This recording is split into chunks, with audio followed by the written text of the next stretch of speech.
Good morning. I'm very excited to talk about the topic that I have prepared today. It's a very important topic, important enough for God to direct the founding fathers to include it into the Constitution so that we are guaranteed rights. And this is what they are. Everyone has been endowed by our Creator to have certain inalienable rights. And the one I wish to speak on today is the freedom of speech. This topic is so prevalent in our society today, ranging from college campuses to quelling free speech, to our offices, to our places of activity, and even on missions. I found this out the difficult way. I had a companion that was extremely difficult to deal with in many ways, but specifically, I wasn't allowed to give my ideas. I wasn't allowed to exercise my right from Heavenly Father of freedom of speech.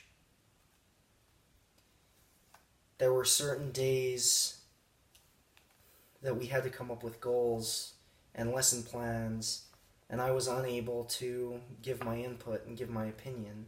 Whenever I would say something, this missionary would just shrug me off and just kind of do whatever he wanted to do. Some days I was okay with that because, frankly, I really didn't want the trouble. But some days it really bothered me that I wasn't allowed to give my opinion to help possibly improve the lives of the people we were helping.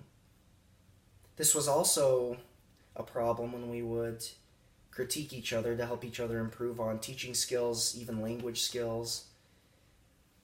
Whenever I would give my constructive criticism, he would get offended and sometimes yell at me, or he would ignore me, but it was okay for him to critique me in certain ways and I would accept it. So in this experience, I learned the importance of us understanding our own right to free speech and also respecting others' rights to freedom of speech, even if we may disagree with what they say. And this seems to be a huge problem on college campuses today.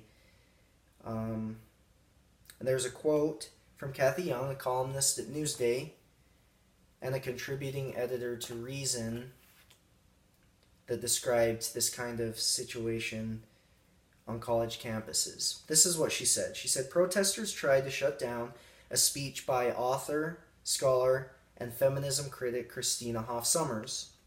After a failed attempt to get her disinvited, the students repeatedly disrupted her talk with chanting and loud music.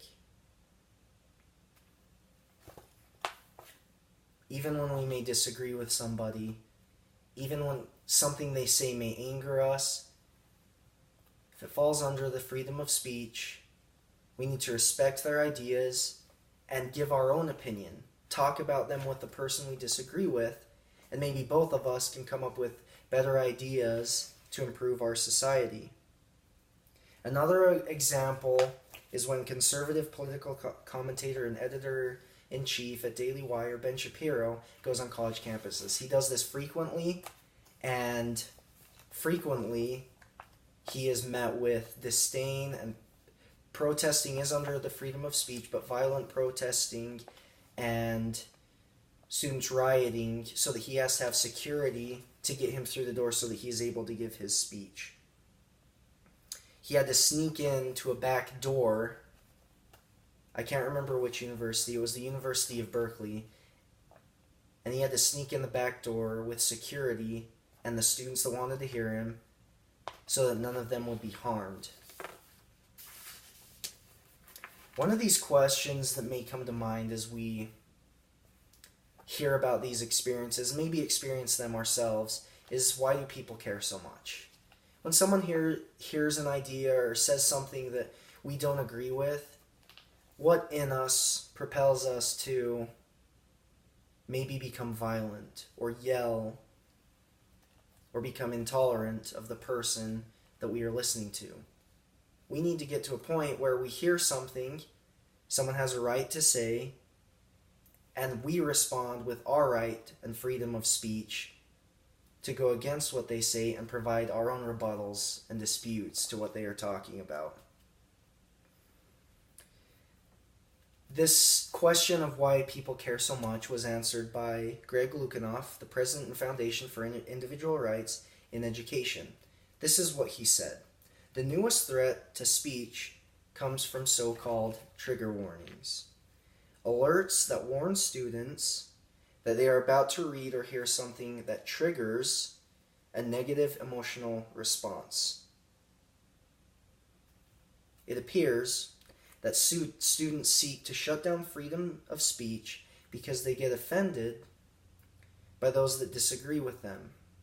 They want freedom from speech, not freedom of speech. Another example comes from Rutgers University, and this was about trigger warnings about novels. For example, The Great Gatsby, because it expressed ideas they didn't agree with.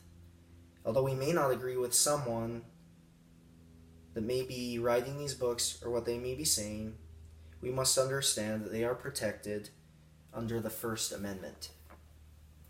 There are many things out there that we disagree with, and we don't have to read them if we don't want to.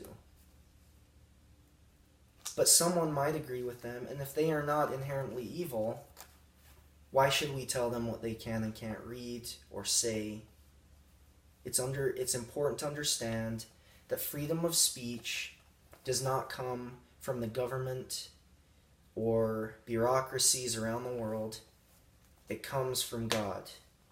We are all endowed by our Creator with certain unalienable rights, such as freedom of speech. Lastly, another example is Jeff Sessions, who is an American politician, lawyer, and who was the 84th Attorney General to the United States. He went on a college campus and expressed the importance of freedom of speech. And as Americans, we are accustomed to this freedom of speech, but we may take it for granted because it's been with us forever. This is what Jeff Sessions said. As you exercise these rights, realize how precious, how rare, and how fragile they are. In most societies throughout history, and in so many that I have had the opportunity to visit, as a member of the Armed Services Committee to some of the most difficult on the globe, such rights do not exist. In these places, openly criticizing the government or expressing unorthodox opinions could land you in jail or worse. For example, in North Korea, openly criticizing the government would get you killed. It is crucial that we keep the freedom of speech in our country. He also gave another great example. He said, wanting to recruit others to their cause, they staked a ground on a campus walkway popular with students and approached them as they passed. They said things like, "Do you like freedom? Do you like liberty?" He was speaking of students who gathered together on a college campus to talk about the Constitution, to help others understand it. They would offer little versions of the Constitution to people that passed by, and to those that didn't want one, they simply said okay, and everyone went on their way. They didn't block walkways, they weren't disruptive, they didn't use any violence, which is very important. However, this is the real problem. Jeff Sessions said, a government official labeled this behavior as provocative and in violation of government policy. And when the young people bravely refused to stop, citing their rights to freedom of speech, the local official had them arrested, handcuffed, and jailed. This is a huge problem that we need to understand is our right, and we need to allow others to have this same right. Lastly, we condemn freedom of speech because it hurts others' feelings. How can we do that? Although we should always make sure to treat other people with kindness and respect, it doesn't matter. Freedom of speech is guaranteed and is a right for all of us, whether it offends someone or not. Thank you.